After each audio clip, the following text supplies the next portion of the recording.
কোথাও কোনো প্রেম টেম করছে কিনা খবর রাখতে হবে। এটা আসতে না, জোরে বলো কথা ঠিক আছে কিনা।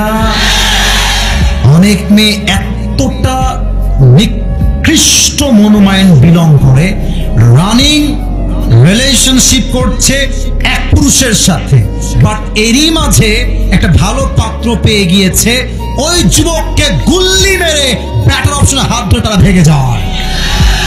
এমন কোন মেয়েকে ঘরে বিয়ে করে আনা যাবে না যেই মেয়ে আর এক পুরুষকে ধোকা দিয়ে তোমার জীবনে এসেছে। মনে রাখবা, যেই মেয়ে আজকে টাকার জন্য অন্যকে গুলি মেরে তোমার কাছে এসেছে, আগামীকাল আরেকজনের কাছে টাকা বেশি পেলে তোমাকে বাদ দিয়ে আরেক জায়গায় এসে ভেগে যাবে।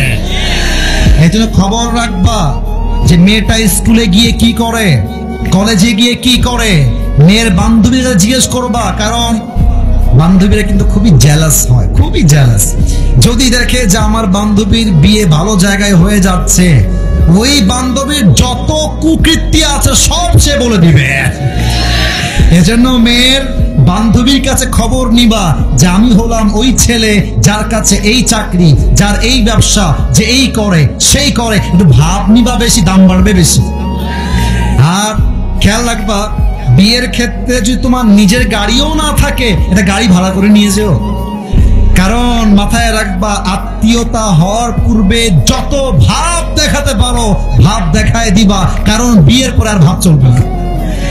অতএব যেই মেয়েকে বিয়ে করবা তার বান্ধবীর কাছে খবর নিবা যে আপনার বান্ধবী আসলে কেমন, তার স্যারের কাছে, টিচারের কাছে, এলাকার লোকের কাছে খবর নিবা।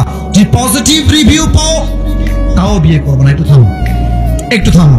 এবার তুমি ইস্তেখারা করবা আল্লাহর কাছে, ইস্তেখারা করে চিন্তা করবা যে আসলেই কি এই মেয়েটা আমার জন্য পারফেক্ট হবে কিনা, আসলেই কি এই মেয়েটা আমার সন্তানের মা হিসেবে পারফেক্ট হবে কিনা। তোমার মন যদি তোমাকে বলে যে ঠিক আছে এই মেয়েটাকে মোটামুটি বিয়ে করা যায়, টেক আ রিস্ক, রিস্ক নিয়ে নাও, জো হোগা দেখা যায়গা। মাথায় রাখবা, পুরুষ মানুষের বিয়ে করতে কোনো ভয় নাই, প্রথম বিয়ে করবা ভালো মনে, যদি ভালো হয় ভালো হলো, শাদী মুবারক। আর যদি বউ খারাপ হয়, নেক্সট শাদী মুবারক।